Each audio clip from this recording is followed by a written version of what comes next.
Train versus aeroplane, आइए देखते हैं कौन है बेस्ट। जिसने ट्रेन में सफर किया ठोको सब्सक्राइब और लाइक, प्लेन वाले कमेंट करो यार अच्छी सी।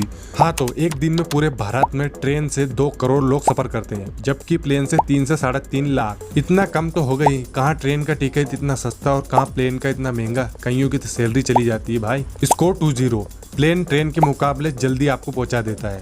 प्लेन में सुविधा भी उच्च लेवल की, ऊपर से नज़ारा आहा। लेकिन ट्रेन में दुनिया में सबसे सेफेस्ट ट्रेवलिंग का जरिया प्लेन ही है, क्योंकि बहुत कम एक्सीडेंट के चांस होते हैं। लेकिन जब होता है तो बचने का कोई चांस। खर्चा ज़्यादा प्लेन में, प्लेन टाइम की बचत करता है तो ट्रेन पैसों की। सो विनर इज पैसा।